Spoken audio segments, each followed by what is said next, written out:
Hey folks, Dust here, and I want to discuss Josh Steele Nissan, the Canadian CSGO player, currently the in-game leader for Ghost Gaming, and I really just want to talk about his character, his resolve, his determination to succeed, and despite the limitations that are on his CSGO career for now, and probably forever, unless Valve makes some, out of nowhere change of heart, he, within those bounds, is still determined to succeed as much as he possibly can.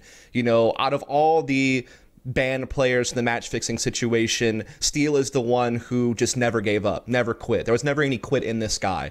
He seems to just have this drive that nothing can get in his way. And look, I'm not here to romanticize the match fixing ban situation or kind of glorify that whole aspect of his career.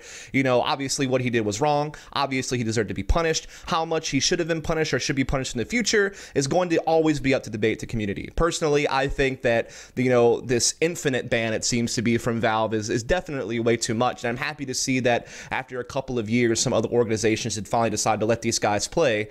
But again, I don't want to get into that too much. What I really just want to focus on is just the character of Steele. And obviously I don't know everything about this guy. I'm not in his head. I've only had limited interactions with him, but I've just seen this crazy drive out of him, even dating back to the Counter-Strike Source days, and how it persists over all these years despite all these different things that have kind of happened to him, some of which he created himself, obviously, with the match fixing situation.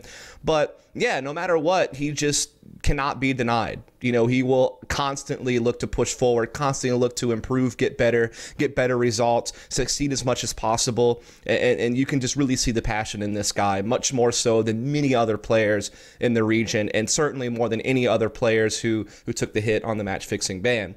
And so just to go a little bit back here with Steele, you could already see that this crazy mentality you had for Counter-Strike, even back in Counter-Strike Source, in the latter days of Counter-Strike Source before it fizzled out and CSGO became the prominent game. This guy had success playing with Team Dynamic at that DS Rack event where they only lost to Very Games, but actually took a map off of them in a couple of series. Then, he obviously had different stints with a team called CyberRev. He also had his own Torque team. They were briefly sponsored by 3D Max. He played with a bunch of different players throughout all those teams, by the way. People like Frost, like TCK, like Neil, also known as Monty. People like Days, people like Mo. Obviously, all the Team Dynamic guys would be like Adren, AZK, Pex, Legend. I think he actually got replaced by Anger or something like that. There's a lot of drama actually between those two from the Counter-Strike Source days. And he obviously at times even teamed up with guys like Schaefer and Remix and a bunch of different people in the Counter-Strike Source days. And he was always radically successful in the North American region at different, ESCA Invite, was constantly making it to LAN playoffs, won a few of them, won with Team Dynamic, I think, and had done really well with some other teams. Always was certainly like kind of in the top 3 range in like the last couple of years of Counter-Strike Source. Had that success at the Copenhagen Games in 2012 with Fully Torqued, actually beating Vera Games, eliminating them in the lower bracket, beating the TT Dragons, which had like Shock, Scream, and Smiths. Only ultimately lost to like Glaze and Hunden's team there. Also had some success at some different ESWC events with Torqued and such.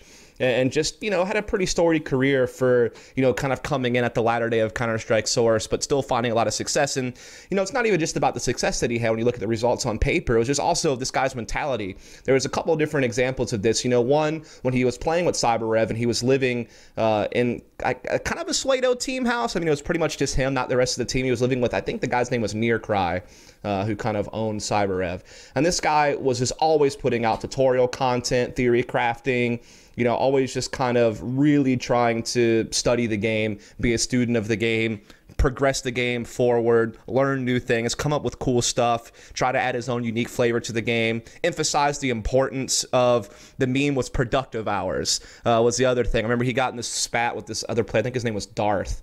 And, back then, like, Darth's camp was always just like, yeah, we just kind of play this game for fun. We're still really good. You put in a ton of hours and you're only, like, maybe slightly better than us. Or, you're, like, kind of, like, almost, making fun of him for being a nerd, even though that's, like, literally the whole point is to try to succeed and win. Like, obviously, mentalities are a lot different now with, professional contracts and salaries and bigger prize money and a more sustainable ecosystem around, competitive Counter-Strike. But, yeah, he was the guy that was, like, just pushing for practicing seriously, taking the game seriously, putting in the hours, putting up with the restless nights, you know, doing the grunt work, sitting in a server, coming up with new flashbangs, and doing kind of the nitty gritty work that, you know, most people don't know about, that isn't really romantic, that is more of just kind of the hard hours just to kind of incrementally get better over time and kind of slowly add new things to your game or sharpen other aspects of the game that you already have. And he had this mentality back in Counter-Strike Source, you know, back in the day. And then in the early days of CSGO, I mean, he didn't see any hope in the North American scene at first, actually moved over to Europe to, you know, play with MTW, which was like this big broken promise. And it was a really unfortunate situation. Winds up getting an IT job while he's there, still plays in some different mixed teams with like HUDG, like Dignitas and different little teams that they had kind of put together. And this is like all in early 2013. Then he kind of started to come back in late 2013. I think he was still playing from Europe, but he was playing with friends like in early 2014, like Frost, Neil, or Monty. I think this team also had like Freakazoid and Moss, but they're called Homeless. And he actually did come and play at an ESEA lane with that team, which they didn't really do much. But this kind of started to get him back into the NA scene, even though he was actually playing a lot of the online matches at crazy hours of the morning from the UK. But eventually, obviously, in March of 2014, he joined up with iBuyPower, and they had immediate success in mid-2014 at that ESEA Season 16 finals that they won. They also had that crazy second place finish at the Faceit Season 2 finals. They did okay at ESWC 2014. And, you know, they actually were looking like one of the more powerful lineups that North America had produced in CSGO. Unfortunately, though, he winds up kind of leaving the team later in the year. There was a rift kind of being created between players within the team, and he decides to depart, and he actually starts making this Torque team with guys like Dborn. I think TCK and Monty were involved. I think Mo was involved for a time, and then they were playing some different online qualifier stuff and looked like they were kind of working their way up. But now obviously the ban came in, right? January of 2015, where the bans got handed down to obviously Steel, Daze, AZK, Swag, Dborn, Casey Foster, and Cud. And then, you know, also the French players came a little bit later on, people like Uzi and FXO and Biggie and GMX. And, you know, of all these people, Steel is the one who really just continued to dedicate himself to the game and never give up.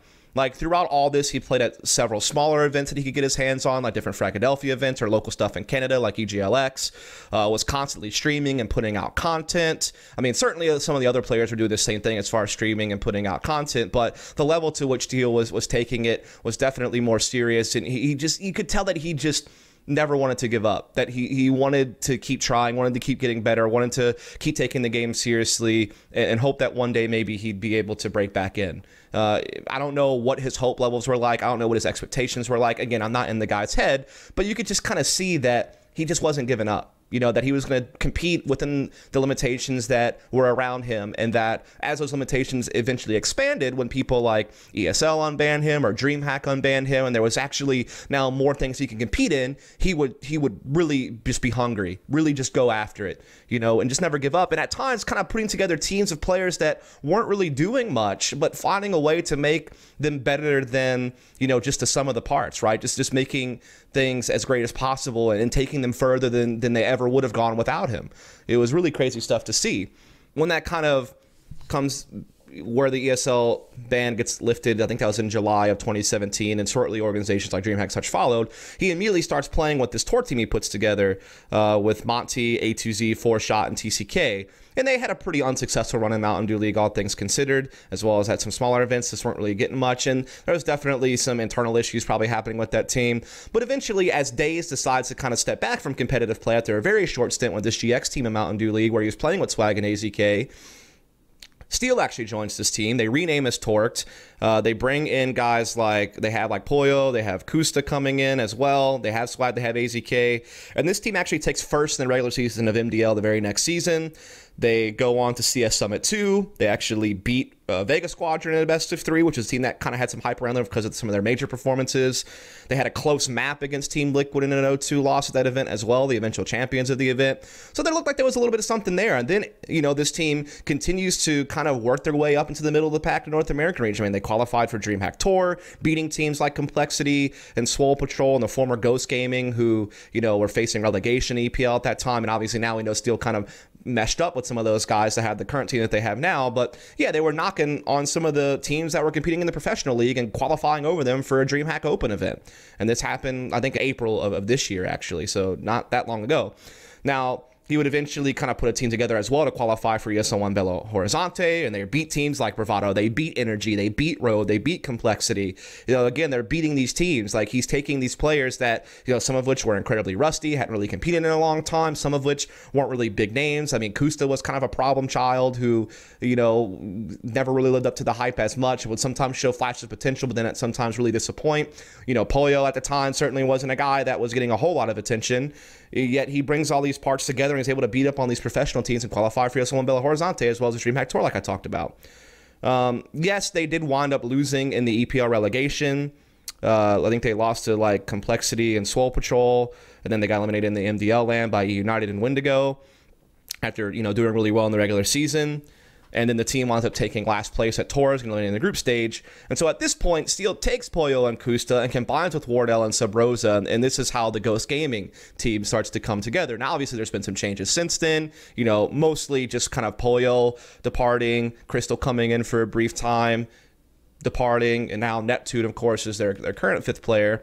But with this core of the team, while they did struggle a lot at Belo Horizonte, weren't really able to get this much done, they were able to qualify for DreamHack Masters Stockholm with wins over United, Complexity, and Rogue. They were able to, in the group stages there, take a best-of-1 off of Navi in overtime on Dust 2, but then ultimately lost best-of-3 to Navi and Nip. In 1-2 series, still took maps off of them to get eliminated in the group stage. They were able to qualify for the Zotac Masters event through the Americas Regional Final.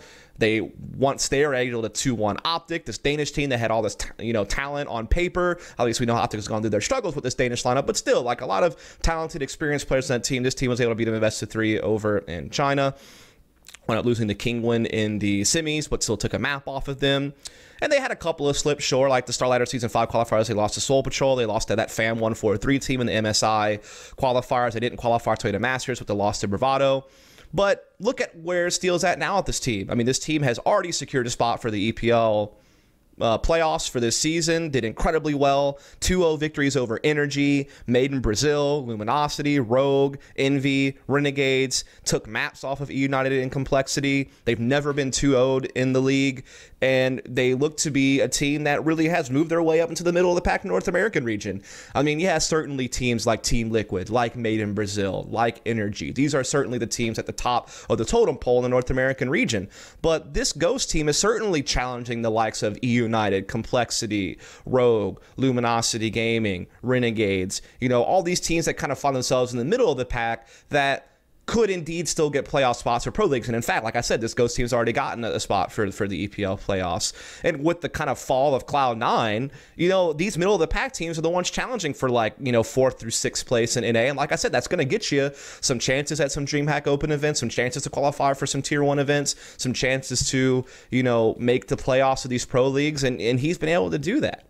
And when you compare that to what kind of the rest of the band players have done, it doesn't nearly stack up the same way. Like, Steel has accomplished so much more than some of these other players.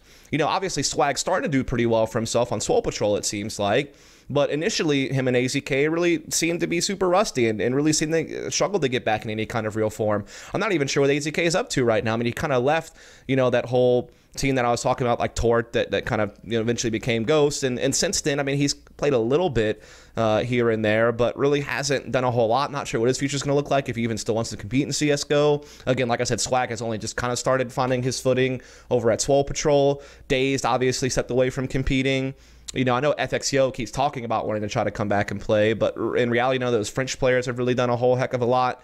Yet, meanwhile, Steel's been able to, within the bounds he has to play within, just kind of accept it, take it in stride, and become one of the best teams in the North American region right now. A very dangerous team, a team that can qualify for LAN events, something that some of these other teams are not able to do on a consistent basis. He leads really well. When you watch his teams play, they look well coordinated. They have really strong executes and set pieces. You can definitely tell it. They study the game, or at least Steel does. I'm not sure if the other teammates contribute, or if the coach James IRL contributes a lot. I can't know that dynamic, but what I can see when I watch them play is a team that's usually very well organized, that knows their utility, that is, looks good tactically. I mean, that's really the best way I can put it. And on top of all of that, this guy has kept up his individual form as a player. He's probably one of the best fragging in-game leaders right now in the North American region, alongside guys like Nitro and Stanislaw.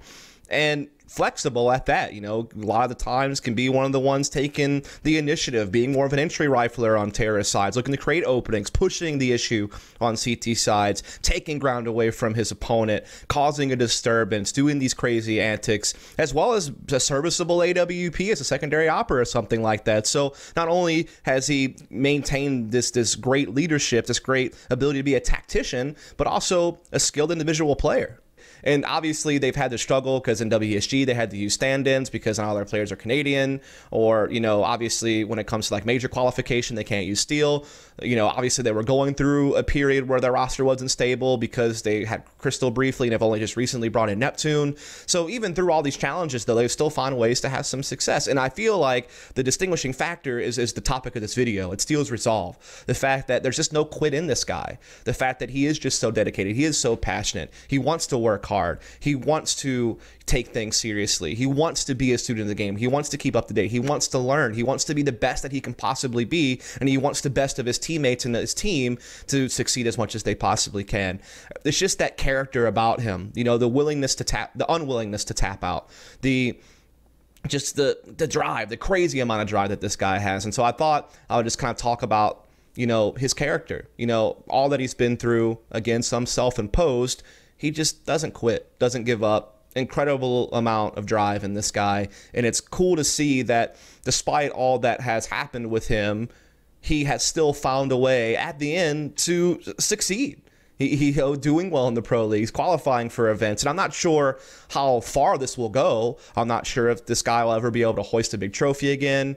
Maybe we'll do another video or something like that if he does in fact get to a point like that. But he's certainly doing a hell of a lot given the hand that was dealt to him. Obviously, again, some of it self-imposed, but it's just been crazy to follow, and I think it is something to be somewhat celebrated. So hope you guys enjoyed this video. If you did, please follow, subscribe for more content.